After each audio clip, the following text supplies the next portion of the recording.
welcome to the Mindcrime Liberty Show with me, Swithin Dobson, and him, Tim Patton. Today we discuss word salad. Now, what do I mean by word salad?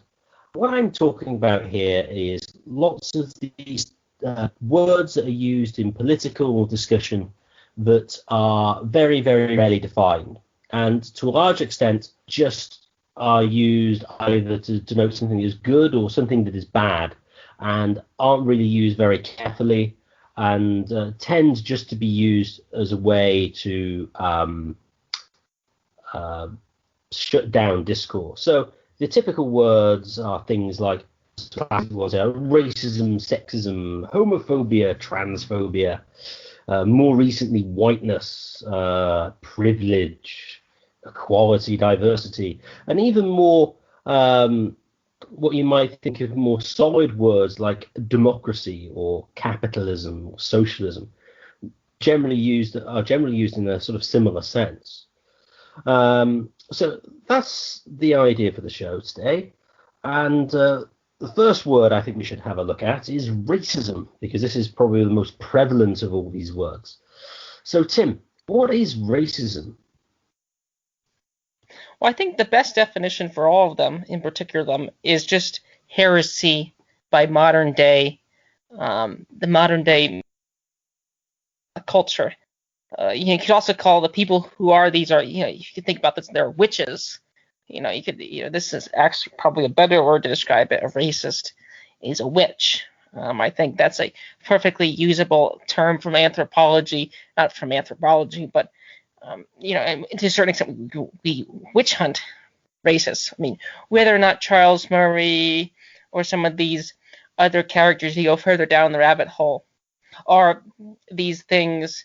When Charles Murray shows up to Middlebury, I mean, it's quite clear that he's treated as a witch. It's quite clear he's treated as a witch. So what is the definition of these words? Again, heresy. I think you could try to concoct some definition of the term, but even there, I think it's problematic. I've always found this term to be rather problematic. Here in the United States, you could easily just say it's a dislike. I mean, I think if you tried to do it, it would say something like the ex-slaves of the United States treating ex-slaves of the South as poorly. But even there, it's problematic because like when Nigerians come to the United States currently, they're some of the richest people in the United States, and they don't experience it, and the Asians don't experience it. They might have experienced it in the 1930s or 40s when they were put in internment camps, but as people like Thomas Sowell points out, Asians make probably more money. Japanese and Chinese Americans make more money. So racism, I have no clear definition for this here in the context of the United States, or for that matter globally, because it could easily mean ethnicity. I think ethnicism is actually a better term than racism. And B, there are so many different ethnicities, and interestingly enough, there's a lot of ethnicities that hate each other that look very similar. And you read some, like I was watching Thaddeus Russell recently with Michael Malice, and one of the points is that, like, the Irish, for example, were originally considered basically Africans, and then they were talking about this law in the United States that would eventually culminate in the 1920 to 1965 moratorium on immigration. The Irish became the best kind of whites. So I mean, if treating Irish poorly was considered racism, it's not entirely clear. It's not entirely clear, and then you factor in people like the Greeks, or the Lebanese, or Coptic Christians. It gets very fuzzy. It gets very fuzzy. I mean, maybe the African descendant of slaves, the ADOS, but it's worth pointing out I was also recently watching Thaddeus Russell, and the ADOS, African American descendant of slaves, or whatever you call them, when they travel abroad, they're considered white, funnily enough. So racism, I have no clear definition, other than it's just a word for the left to criticize the right in general, and that's actually anyone to the right of them. So if you're in the far left, you criticize this moderate left as racist as well. Because I'd argue Joe Biden and Kamala Harris, by some standards, are equally quote-unquote racist as Trump, but no one ever cares. I would argue Lincoln is equally racist, as if not more racist than Robert Lee. But then again, no one ever really cares if Margaret Sanger, again, the word is thrown around all the time. It just basically means anyone who's critical of Barack Obama. You could actually use that as a definition. So I've thrown out multiple definitions. Swithin, any thoughts? Oh, I'm thinking, is Thomas Sowell racist? Have you ever heard that being used against him? Because I can definitely see somebody accusing him of it. I think the term is for Thomas Sowell, as well as Larry Elder and Glenn Gowrie, is Oreo cookie or Uncle Tom. That's the term. So yes, yes. Yeah, racism as used is just anybody who doesn't agree with complete open borders, complete multiculturalism, and the view that anything that might be wrong in the black or non-white communities must be the entire fault of whites. That's pretty much the way it's typically used. It has no consistency whatsoever. I'm pretty sure I remember reading a Guardian article which was actually complaining that James Flynn was essentially racist. Now, James Flynn is interesting because James Flynn has debated Charles Murray on IQ disparities amongst races. And James Flynn argues that it's primarily cultural. Whereas Charlie, I don't know if he's ever completely explicit about this, but he's more on the hereditarian side. So Flynn's very much on it's culture, it's not inherent, you could change it, But now he was recently castigated because he basically said, yeah, some aspects of black culture is kind of dysfunctional. And basically this little Guardian author was saying, well, any view that the blacks have absolutely no any view that holds the black community in any way responsible for their position must be racist. That was effectively the argument, and you're entirely right with Kamala Harris, Joe Biden. It's just a tribal term. As I said, probably the best example is Margaret Sanger. It's like, well, she was for abortion. Abortion is good. Yeah, it's United Blacks. Well, abortion good. So it's just hugely selective, and it's as with pretty much all these terms, is a Randian anti-concept more than anything else. Tim, any got anything else on racism, or should we move on to sexism?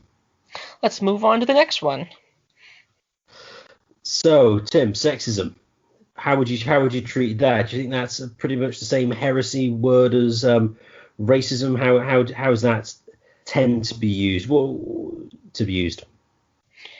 Well, this one is more interesting, and actually, it's probably gonna, whether or not it's the top of the hierarchy in the privilege theory, or it's the second point, which is, if you have a, which group is more impressed, women or the blacks, which group is more oppressed in the Olympics. It's not entirely clear which one takes the top title. But for a while it seems like and there's a sort of relationship, because a lot of the early feminists, worth pointing out, even the New York Times admits this. The American a lot of the early feminists again were basically classical liberal racists, like almost everyone else at the time. But again, no one wants to tear down any of the statues of the early feminists either, and they weren't really interested in any racial equality. Actually, Margaret Sanger is a classic example of this as well. So again, in terms of sexism, it has a very similar usage.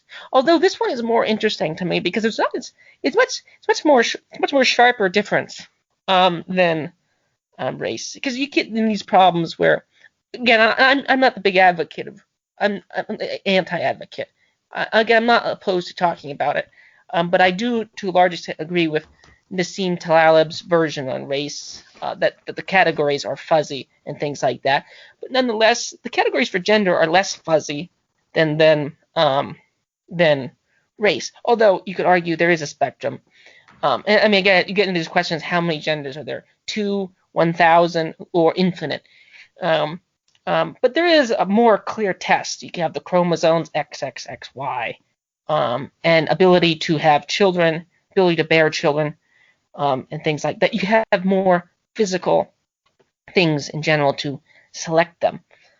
So does sexism exist? Well, it's worth pointing out that sexism probably exists the other way too. I mean, more suicides, more workplace fatalities are men. Men do worse in school currently. This is actually a term misandry, you could call it. So does sexism exist? The Cato Institute a while back came out with a study that said that as far as the pay gap is concerned, that actually women between 22 and 28 make like 3 to 5 cents more than men. They came up with that result. So again, now the classic pay gap is this sort of 18-cent difference. But then again, if the capitalists are so profit greedy, why don't they just hire women? So yeah, does sexism exist? I'm not sure. What's the definition of it? Again, I think it's just a witch. It's a heresy. Any person who disagrees with Kamala Harris or Hillary Clinton is clearly a sexist. Even though NYU did a mock study of the 2016 election, found that if Donald Trump were a woman and Hillary Clinton was a man, it'd actually be the Clinton figure would be more unlikable. So it actually argues that the women actually get privileged in this role. And actually, if I was a Republican strategist, I've long thought that running Candace Owens would be the perfect candidate based on because the modern media doesn't know how to deal with these people, or even Sarah Palin. I mean, again, it's a lot harder to say that Sarah Palin is a sexist, considering the fact that she's a woman. Now, I don't really agree with a lot of what Sarah Palin has said necessarily. I'm not necessarily a normie Republican by any means. And again, take Margaret Thatcher again. Again, you could bring up a lot of criticism. Sean Gabb probably bring up a lot of criticism of Margaret Thatcher. But again, if Britain is so sexist and patriarchal, why did it elect Margaret Thatcher for X number of years? And if all parties, like the right-wing party, did it. So yeah, I'm very skeptical of this usage. There's a lot of special pleading. We tend to leave out all cases which are, the exceptions, and these huge gaping exceptions as well. Swithin, any comments? I was going to bring up Margaret Thatcher. Margaret Thatcher is an interesting example because she's a relatively early female leader, and all the feminist left hate her, like horrific. They despise her, and I agree with Sean primarily on Thatcher, but they have a visceral hatred. Probably because she's a woman who didn't hold the right views. Because this is what it's all about. You're only a sexist if you hold the wrong views. I mean, so effectively on their view, Margaret Thatcher is a sexist because she's not a radical feminist. I mean, that is essentially the way the term is used. And anything can be described as sexist. It's like I remember someone complaining that some football manager sent sexist tweets to a friend of his, and it was just like, yes, they were describing various parts of female anatomy, and they're male and they kind of like them, and that's somehow sexist. It's like, well, you might call it lewd, you might call it you might call it uncouth, or calling it sexist is really kind of odd. It's really not the really sort of a very strange term to use for that. And again, it's all about positions. So the sexist, as it's typically used, is anybody who doesn't agree that women have always that's completely wrong. It's the other way around. But men have always oppressed women. Men are basically better. Women should do everything that men do and not do what they've traditionally done. And that argument and that's, or we'll get to equality later. But that's typically how it's used. And so when they get sort of women who don't, even sort of quote unquote sort of strong women in a certain sense. Ayn Rand is an interesting example here, because she was saying you shouldn't vote for a woman for be president because a woman couldn't really be commander in chief. And Rand is hardly the most sort of usually conservative, traditional. Rand held that view, and then therefore must be cast aside because of that.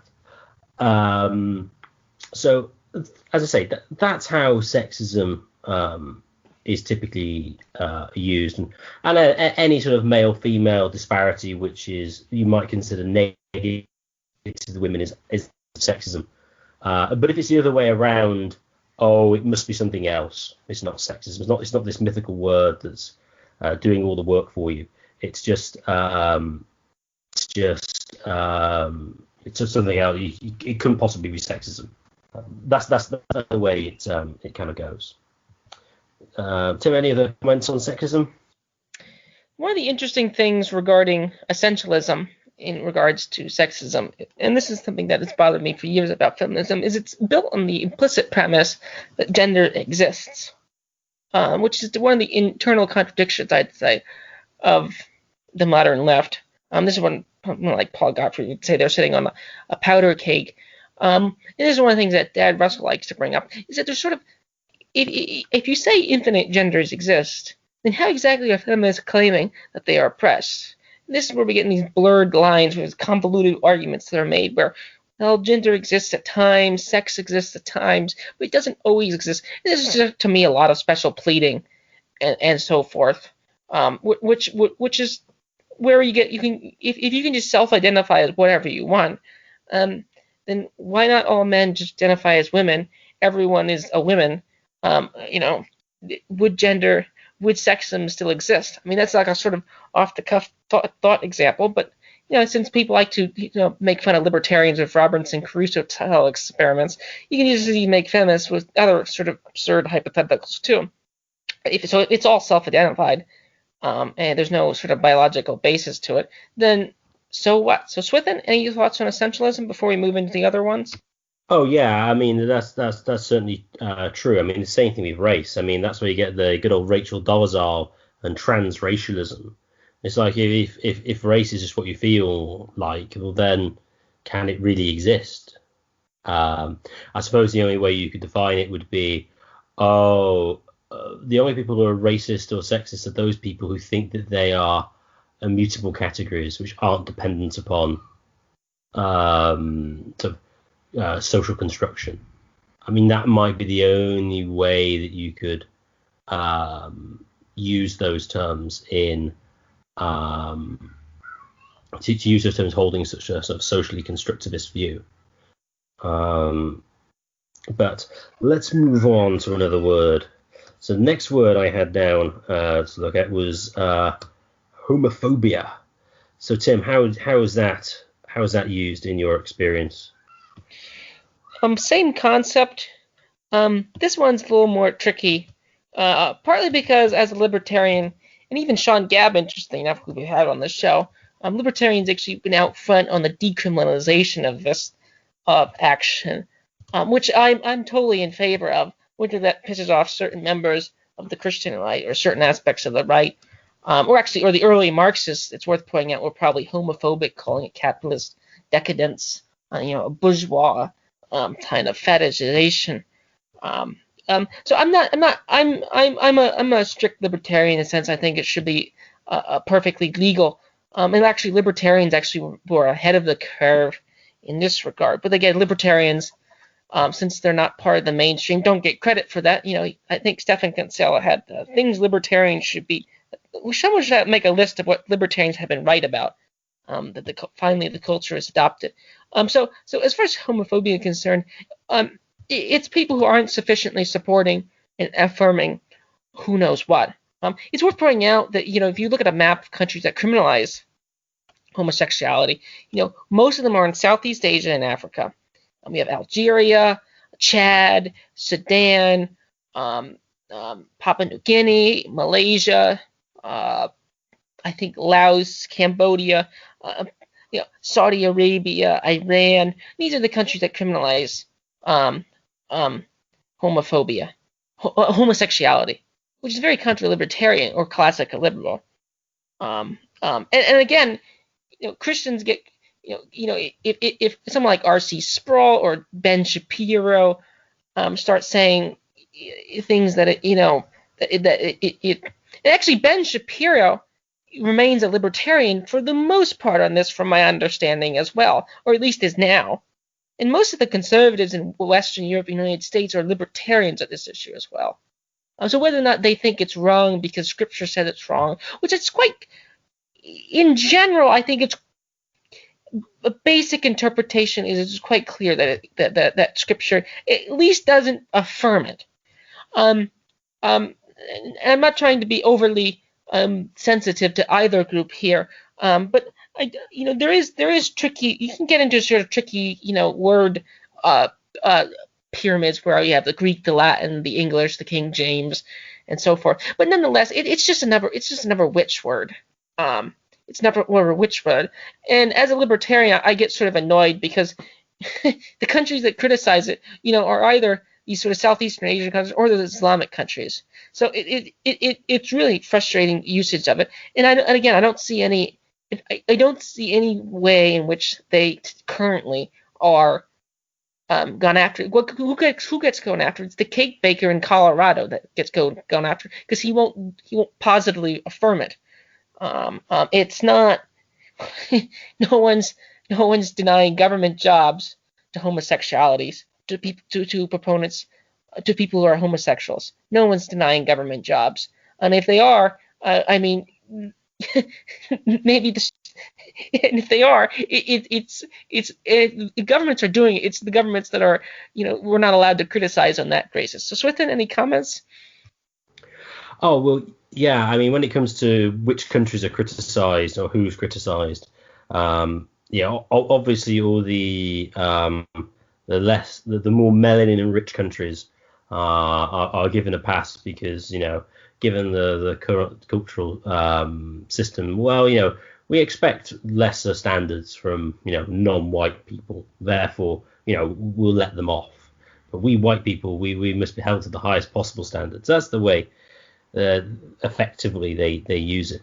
But yeah, I mean, homophobia. I mean, the phobia aspect is silly. It's like fear of. It's like, well, you might fear it, and I suppose it could be some sort of quasi-clinical condition that could be a phobia as such. But again, it's just an attack word. It's purely pejorative. It may have been used, reasonably well. Those who sort of originally wanted to maintain criminalization of homosexual activity, but now it's kind of you have to be fully affirming absolutely everything. I mean, interesting examples here. I mean, I don't remember if it was actually called this directly, but there's an English actor who's gay called Rupert Everett, who in 2012 was interviewed by the press and said, "I couldn't think of anything worse than gay parents, like having two dads or whatever. It's like they'd just be horrific." And then he gets piled on because he isn't progressive enough. The goalposts have moved so much so that anything other than complete and utter affirmation of any homosexual family relationship is homophobia. I mean, as I said, some homosexuals are relatively socially conservative. It's like, well, yeah, we have gay lifestyle, and with like marriage and kids and stuff, that should be kind of done the natural way, as it were. They could be decried as homophobic. So yeah, it's just whatever isn't completely and utterly up to the minute progressivist position on it is somehow homophobic. So next word we had was transphobia. Tim, what's your views on transphobia? This seems to be the newest word, I think, in our list. This one I'm fairly unclear about. I have not used it enough, but it's just another example of an additional word in the arsenal Swithin, any comments of yourself?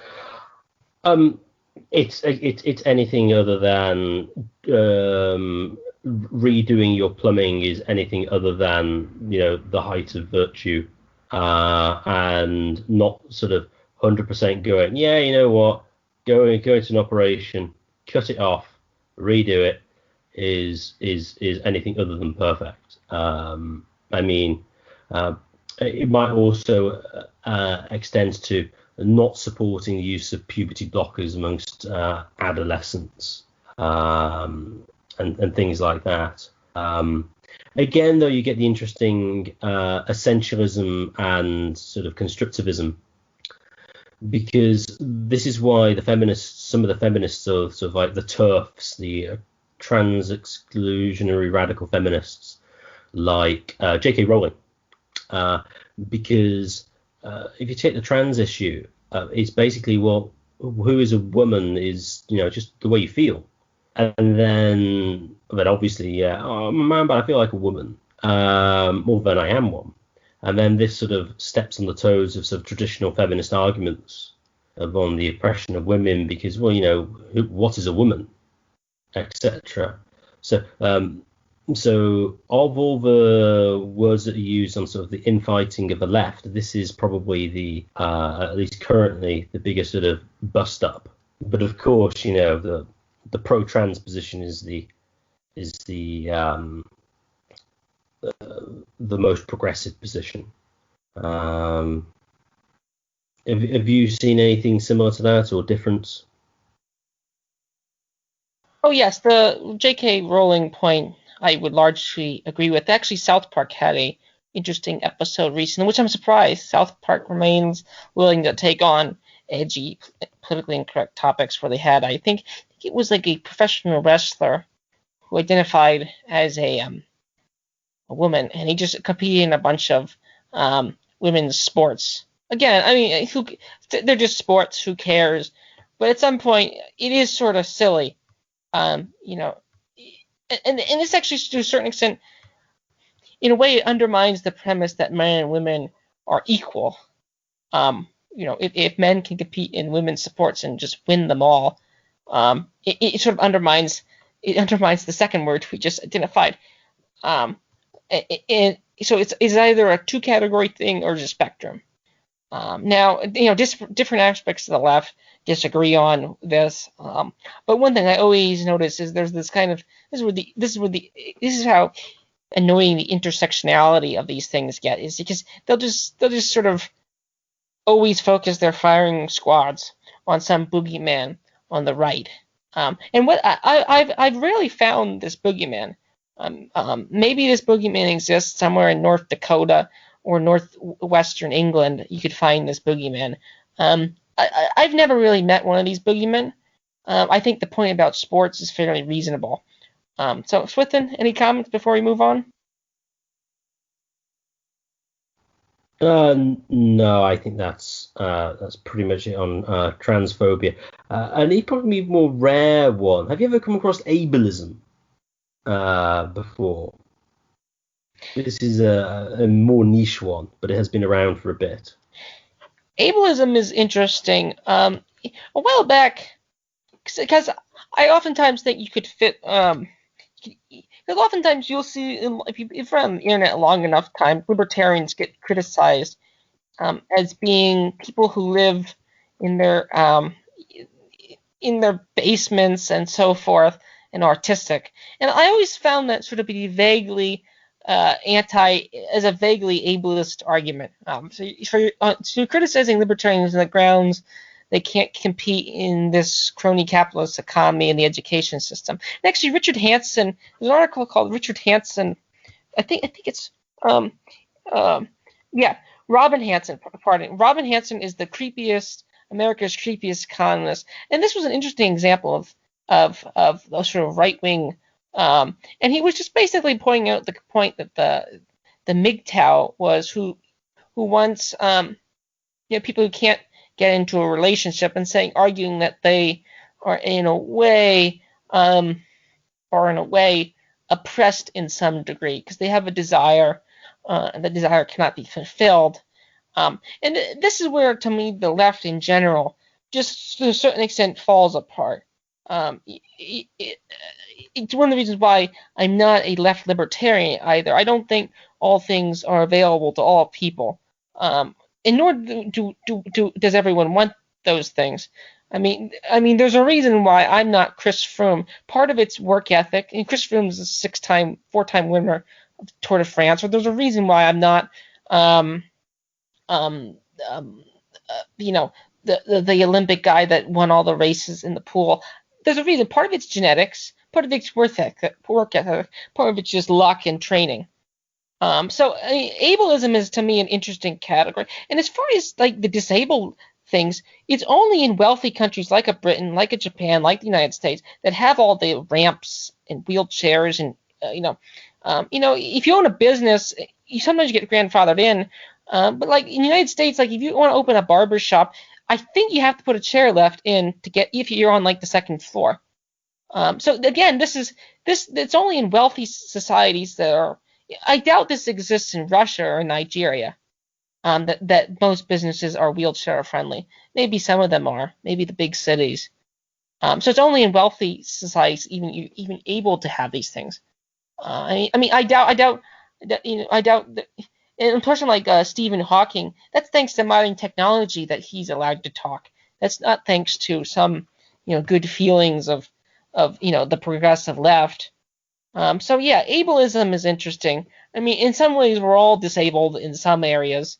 I'm disabled in my inability to agree with the progressive left, which makes me very unsuitable to getting a job at an American left-wing university. I mean, in that way, I'm quite disabled. So yeah, it's quite bizarre. Yeah, I mean, ableism primarily is as a function of wealthy Western capitalist nations. Although you get the radical disability rights people who claim that, oh no, the world has been constructed in such a way by the quote unquote able-bodied, which has oppressed the disabled. And I'm kind of thinking, does he think like the entirety of the world is like Holland and is flat and there's no hills, or it's all just sort of like nice and dandy until those evil people who could use their legs and arms well made things that they had to climb. It is truly bizarre. Is ableism, but you do get the idea though, which is, oh well, no, if nobody can use it, so if someone can't use it, no one can use it. You get this in like children's playgrounds, so you have to have all this play equipment which is quote unquote accessible. When I think I've only ever seen one obviously disabled child in a playground ever, and I've been to a lot. And no, that's not because I'm a pedophile. It's because I have 4 children.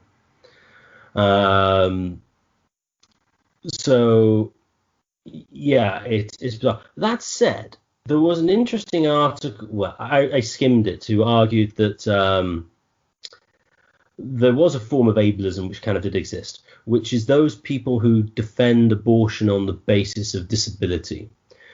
Some will say, yes, well, they're very badly they're very badly deformed, therefore we should be able to abort them. Now, obviously, this wouldn't necessarily apply to people who think there's a right to abortion per se in any case. But for those who just say, yeah, it's okay in the case of disability, that is potentially a cogent use of the word ableist. Tim, any other final comments on ableism? Interestingly, this relates to an early episode on suicide. There's an interesting American movie called Me Before You, and the plot is basically this wealthy guy, who's just this playboy character, gets into a car accident, and he basically becomes paralyzed. Now, there's this nurse his parents hire, try to convince him not to go with this forward of his euthanasia. But some interesting commentary on me. But he eventually, it's like a romantic comedy that ends in like a unquote. Some would call it tragedy, some would call it triumph. The ends he goes to like Switzerland or Belgium and ends up doing assisted suicide. But one of the criticisms of the movie itself is it's actually kind of ableist, because technically he is. It's, because this guy can't, he can't run, he can't do these other activities because now he's paralyzed. He therefore is incomplete. And I think it's in many Nordic countries, children with Down syndrome are aborted, which I always find. Again, this relates back to the point about Margaret Sanger. The whole problem with all these words is if you would apply a consistent standard to them, I actually might buy into their usage, but a consistent standard is never applied in any of these words, which is why I think they're basically meaningless or just swear words. Okay, the last one for this section, anti-Semitism. What do you think on that, Tim? Are you an anti-Semite? Well, the real question is Murray Rothbard and Ludwig von Mises anti-Semites. I'm considering the fact that Ludwig von Mises' background, he was in Spain, Portugal, trying to flee to the United States.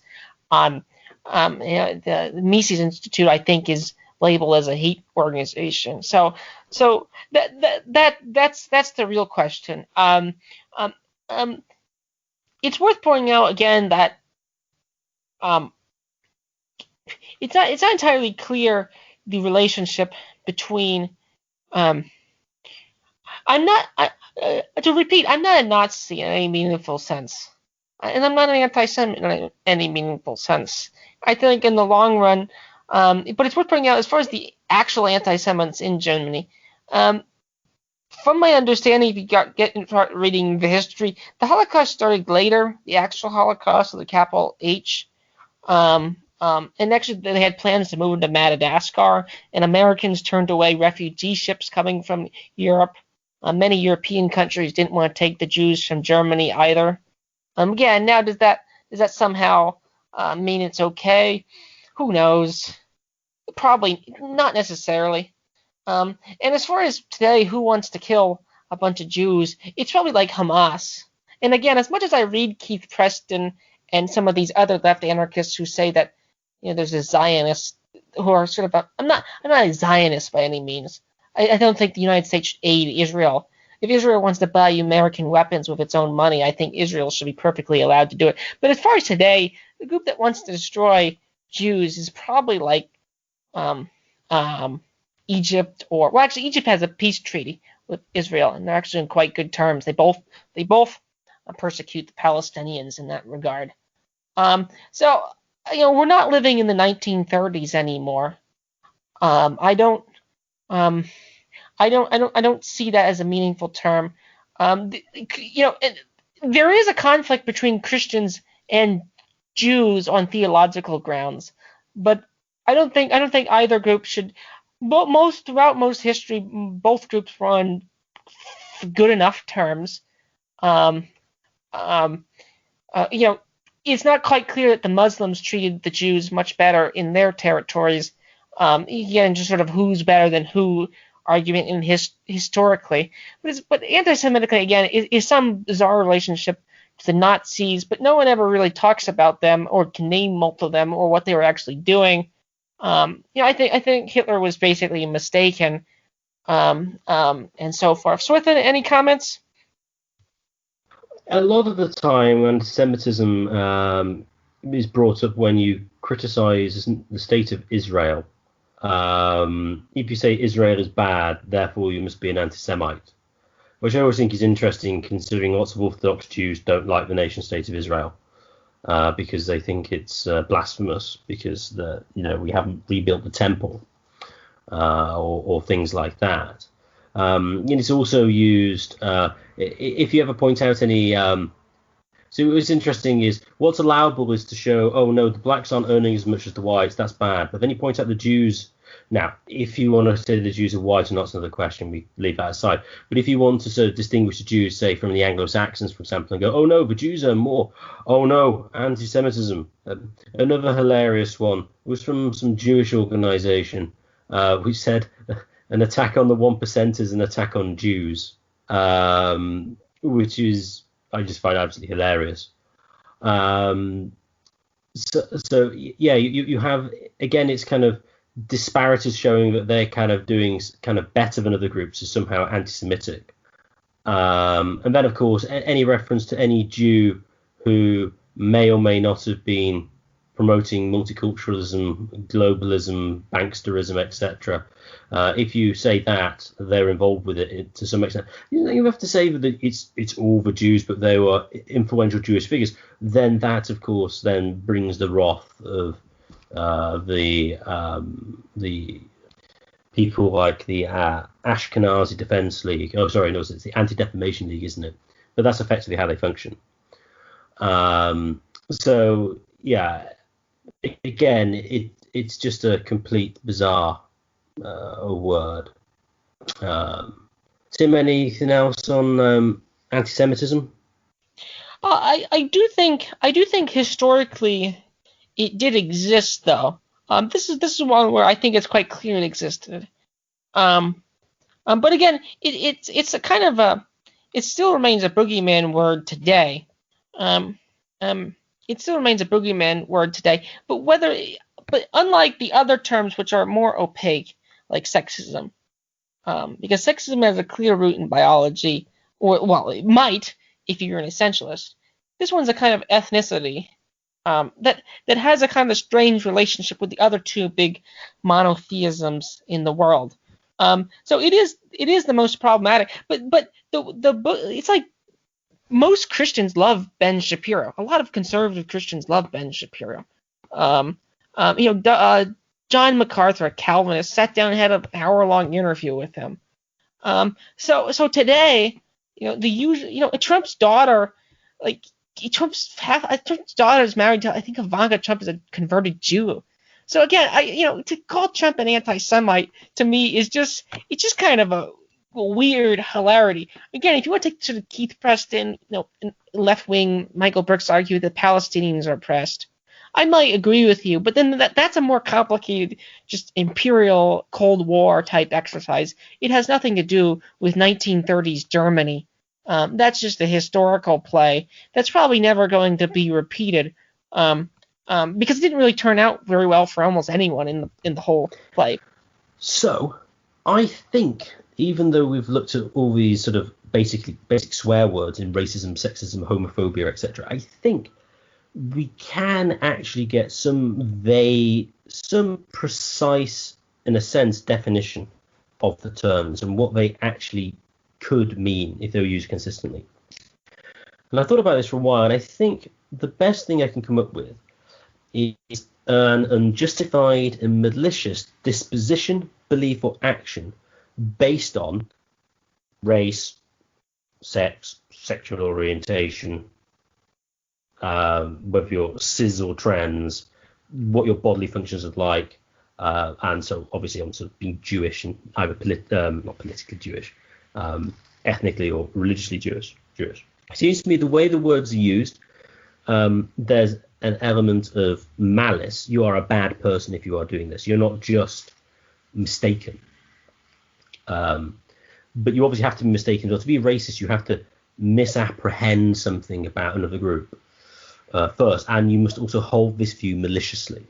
So malicious here, I mean you don't take appropriate regard for that group. So you could say that, yeah, the Nazis are anti-Semitic. Why? Well, because they held unjustified views about the Jews, which they spread disease, etc., which was untrue to, I think, a large degree. It may have been true to a certain sense. I don't know. I suppose it was. And they were malicious. They didn't really particularly care about the Jews as such. And so, wanted to get rid of them. So I think it must be unjustified and malicious. And I would say in most parts, even if you think someone is racist and sexist, etc., even if you're having a fair-minded interlocutor, I don't think they think you were malicious in most cases. If they nailed it down, they would just think you were mistaken. So it's, well, Oh, you hold these views on men and women, and well, you just don't understand the evidence. I mean, the evidence shows, that women are really happy doing other things that men can do, etc. There's no real sort of brain differences. It's unjustified. Um, and but the way the word is kind of used, it's oh, you hold this maliciously. You've looked at the evidence, but you've kind of looked at you hate women, and then you found evidence to justify your hatred of them. And I think that's kind of, I think, how the word is typically used. Even if you drill down, I think it's mostly on the unjustifiedness. So Tim, what do you think of my concept for a cogent idea of these words? As far as a cogent concept, I think the maliciousness type is spot on, or at least as the people use it. I actually think this comes from United States and Britain are both Puritan countries in some ways, Protestant countries in some ways, and particularly Calvinist countries, to be precise. And in Calvinism, you get the idea of total depravity, the idea that everyone's guilty. And this is actually one of the more interesting aspects of these usage. And actually, it's the Moldbug who does not classify, has this idea of hyper Calvinism. And I think this is a perfect work of sociology on describing all these words. It's maliciousness, and it's a religious word. If religion is what is shared, and heresy is someone who doesn't agree what is shared. Now you could argue that, well, we're heretics in the sense that we're the atheists, and in some ways we are, in some ways we aren't, in some ways they might be the heretics. But that is the question in itself. But yeah, your definition about malice is spot on, and I don't think it's a surprise that it came out of ex-Calvinist universities in both Britain and the United States, like Oxford or Princeton or Yale. Whether or not Oxford with capital C Calvinist, it's not clear, but they were clearly influenced by currents in that culture. So, Swithin, any final comments before we finish this episode? It's been quite interesting. Yes. I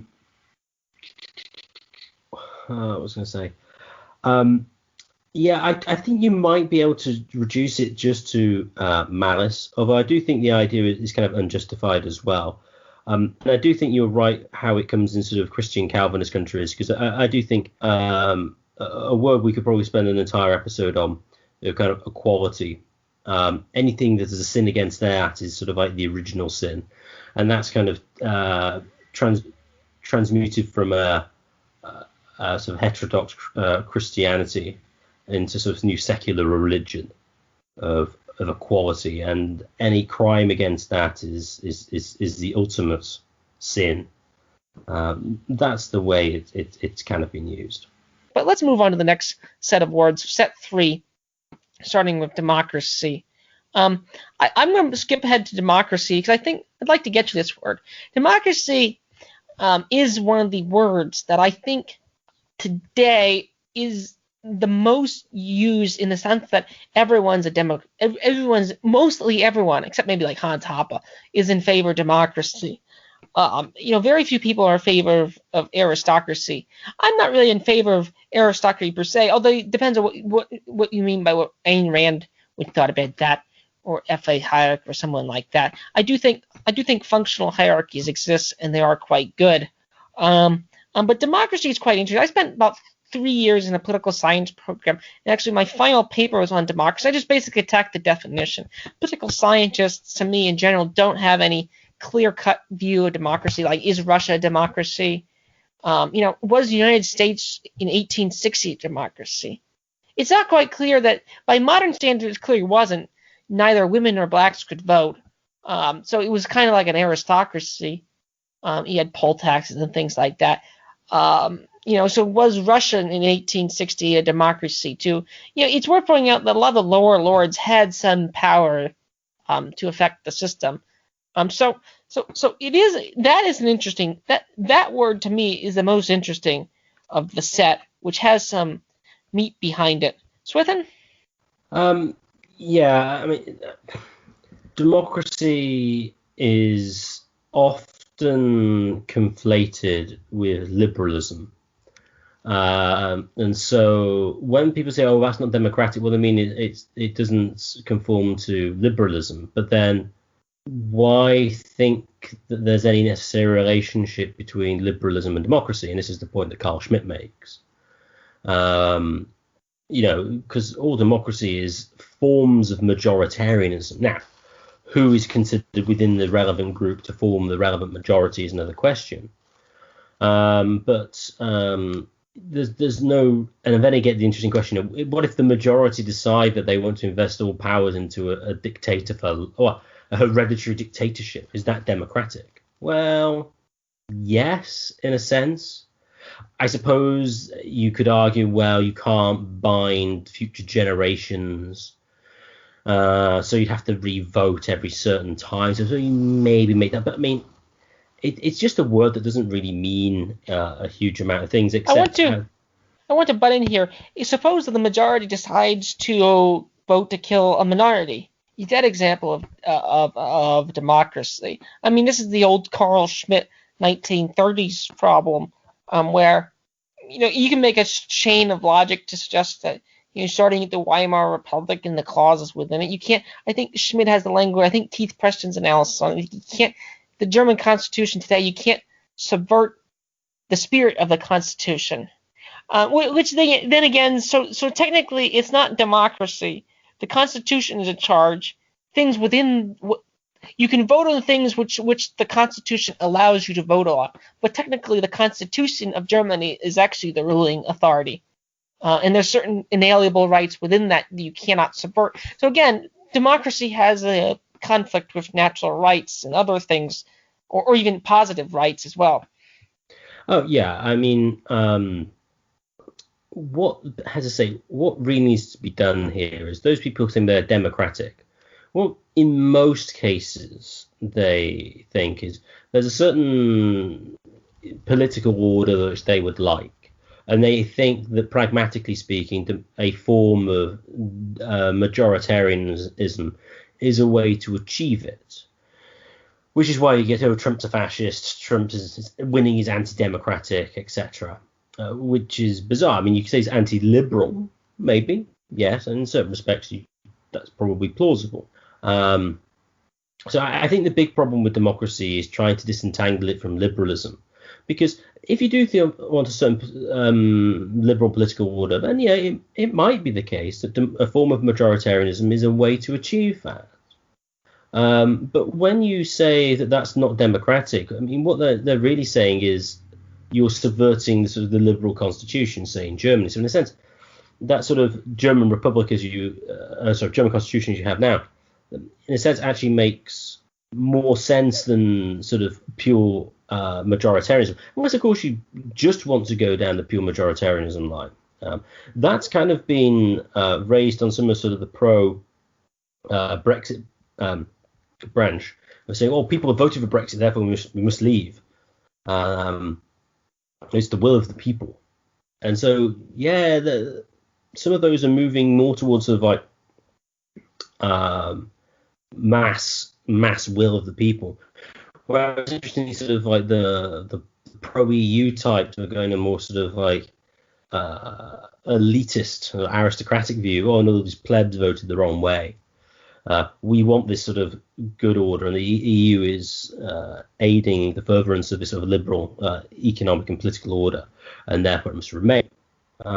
So democracy is interesting in that respect, but as is typically used as the other side of the opposite of fascism, and again, fascism is just generally used to be, well, something I don't like. I mean, that's what George Orwell says. The same with democracy, actually, in the Politics in the English Language, and that's early 20th century. I don't remember the date offhand. And any some form of vague authoritarianism is somehow fascism. So in the same way that any vague sense of anti-Semitism is sort of like going to resurrect Hitler, in the same way, fascism, any form of fascism, means inexorably leads to the Third Reich, and it's just used as for garden variety authoritarianism. as opposed to being a particular historical movement as a response to Bolshevism. All right. The final word of today on the word salad will be freedom. I think this is the sort of Kantian thing in itself in all these words, that in feminism, in democracy and anti-Semitism is freedom. And I think Lenin, sort of the freedom from whom, the sort of Lenin-Zizek question of, freedom for the proletariat, or is it freedom for the bourgeois? Freedom for the Christian. And this is where freedom for the Catholic or freedom for the Protestant. This is the political problem in itself, under liberalism, in general, which I'd say in some ways we're both still liberals. I'm not a reactionary, unless if you define reactionary as meaning anyone who is not like a progressive. I'm still broadly an advocate of freedom, including freedom of homosexuality, just like Sean Gabb. Whether or not the NAP or things like that is coherent is of some question. But the real question for freedom, and I think it's used in an incoherent way by the mainstream, because it's the open political question.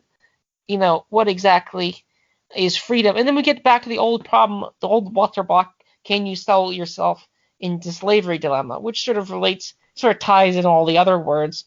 Because if you take the sort of feminist understanding of marriage as a kind of a slave contract foisted upon women by society, if you take that understanding of marriage, then in a way women are selling themselves into slavery. But perfectly educated women will do this. Some will actually go out and join. European women will actually join and become like ISIS brides, which probably is the more extreme case.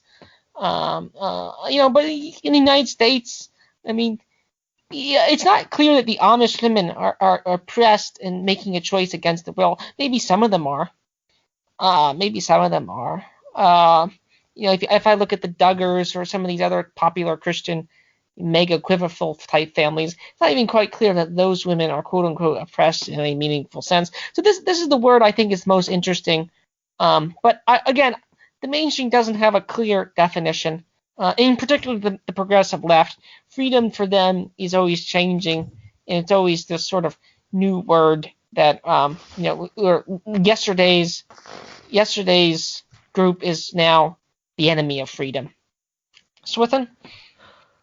Freedom is largely a nebulous concept, because what does it mean to be free? Free from something or free to do something? You only get the whole debate between sort of positive and negative liberty. And I think largely it comes down to, what is the conception of a good life? And whatever is consistent with that is freedom, and what's against it is unfreedom, slavery in a generic sense. Yeah, so very few people will think just making your own decisions, irrespective of what those decisions are, is good.